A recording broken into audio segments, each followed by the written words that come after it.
Good morning, Suprabhatam. आज की देशभक्ति इस वीडियो में हम सब फिर से कस्तूरबा गांधी, एनी बेसेंट और भीकाजी कामा के बारे में पढ़ते हैं, जिन्होंने देश के लिए अपने जीवन समर्पित किया और अपने प्राण न्यौछावर किए थे। सबसे पहले कस्तूरबा गांधी जी, जो हमारे देश की क्रांतिकारी और हमेशा ही वीरांगनाएं रही हैं, इनके बारे में पढ़ते हैं। अगर हम भारत के स्वतंत्रता संग्राम की बात करें तो हमारे मस्तिष्क में अनेक महिलाओं का नाम आता है, पर वह महिला जिनका नाम ही स्वतंत्रता का पर्याय बन गया है वे है कस्तूरबा गांधी। बा के नाम से मशहूर कस्तूरबा गांधी महात्मा गांधी की पत्नी थी। भारत की आज़ादी के आंदोलन में उन्होंने महत्वपूर्ण योगदान दिया। पढ़ा लिखा ना होने के बावजूद कस्तूरबा के अंदर अच्छे बुरे को पहचानने का विवेक था। उन्होंने जीवन भर बुराई का डटकर सामना किया और कई मौक़ों पर तो गांधी जी को चेतावनी देने से भी नहीं चूकी। सन 1922 में गांधी जी की गिरफ्तारी हुई और 6 साल की सज़ा सुनाई गई। इसके पश्चात कस्तूरबा गांधी ने आंदोलन का बीड़ा उठाया और इस गिरफ्तारी के विरोध में विदेशी कपड़ों के बहिष्कार का आह्वान किया। उन्होंने गांधी जी के विचारों को लोगों तक पहुंचाने के लिए बहुत से गांवों का दौरा भी किया। दांडी मार्च के बाद जब बापू जेल चले गए तब कस्तूरबा ने उनका स्थान लिया और लोगों का मनोबल बढ़ाती रही। क्रांतिकारी गतिविधियों के कारण उनका अधिकांश समय जेल में ही बीता। क्या किसी भी लोकहित या देश हित का काम करने के लिए हमेशा ही बहुत पढ़ा लिखा होना जरूरी होता है? यदि सबसे ज़्यादा कुछ जरूरी है तो वह है देशभक्ति की समझ। देश के प्रति प्यार, सम्मान, वफादारी और साफ नीयत का भाव ही एक इंसान को सच्चा देशभक्त बनाता है। कस्तूरबा गांधी ने पढ़ा लिखा ना होते हुए भी यह साबित कर दिखाया कि किसी भी देशभक्ति के काम में अपना अपना अमूल्य सहयोग दे सकते हैं। हमारा देशभक्त क्रांतिकारी में एनी बेसेंट जो वीरांगना रही हैं, इनके जीवन से भी हमें प्रेरणा लेने का अवसर मिलता रहता है। तो आज फिर से हम इस वीडियो में एनी बेसेंट के बारे में पढ़ते हैं, जो जीवन में हमेशा ही तन मन धन से इस देश की सेवा में लगी रही। एनी बेसेंट एक प्रसिद्ध थियोसॉफिस्ट, समाज सुधारक, राजनीति मार्गदर्शक, महिला कार्यकर्ता, लेखिका और वक्ता थी। वे आयरिश मूल की थी। उन्होंने भारत को अपना दूसरा घर बना लिया था। भारतीय थियोसॉफिकल सोसाइटी के एक सदस्य की मदद से वे भारत पहुंची। उनके भारत आने का उद्देश्य ब्रिटिश सरकार की दमनकारी नीतियों के खिलाफ भारतीय लोगों को सामाजिक और राजनीतिक तौर पर जागरूक करना था, ताकि लोग अपने अधिकारों को जान सकें और ब्रिटिश शोषण के खिलाफ अपनी आवाज़ उठा सकें।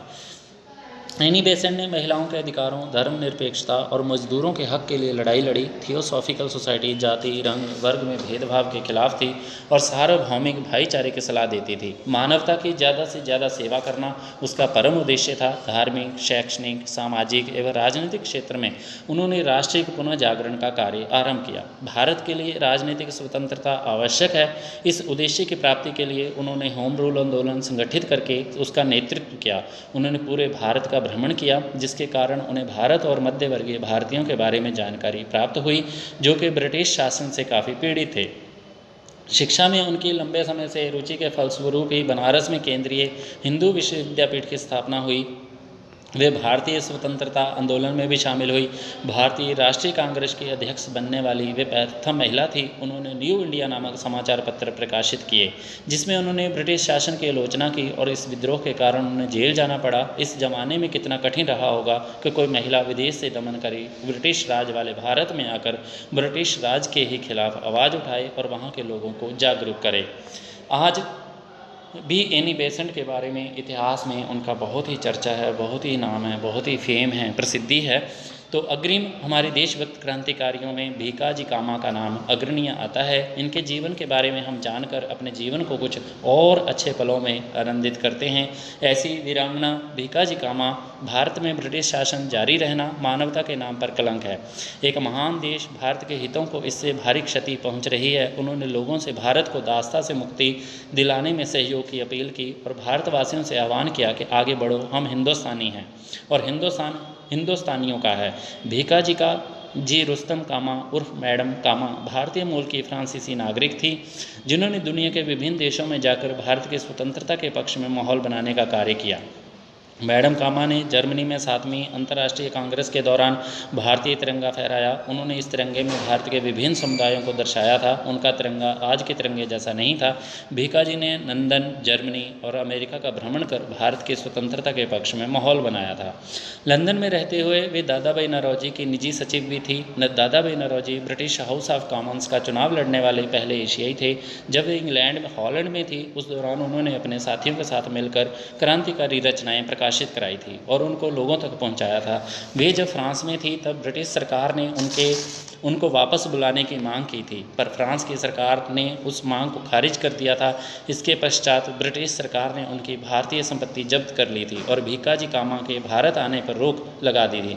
उनके सहयोगी उन्हें भारतीय क्रांति की माता मानते थे, जबकि अंग्रेज उन्हें कुख्यात महिला, खतरनाक क्रांतिकारी, अराजकवादी क्रांतिकारी, ब्रिटिश विरोधी कहते थे।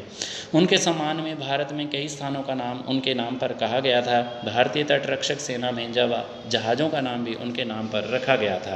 तो आज भी भीकाजी कामा का नाम सुनकर हमारे हृदय में साहस, उत्साह की घटनाएं याद हो जाती हैं। तो ऐसे वीर वीरांगनाओं के बारे में और भी जानने के लिए माई वाईफाई स्टडीज़ चैनल को अवश्य सब्सक्राइब करें। अपने बच्चों को अपने स्कूल में, अपने शिक्षा संस्थानों में, सब जगह पर देशभक्ति का कार्यक्रम चले और पुनः देश में फिर से देशभक्त पैदा हों, जो देश को लूटे नहीं, देश को अग्रिम पंक्ति में खड़ा करें, देश को और अच्छे से उत्साह से आगे बढ़ाएं। भ्रष्टाचारी कहीं ना कहीं समाज में कम हो, ईमानदारी का माहौल हो और लोग जोश खरोश से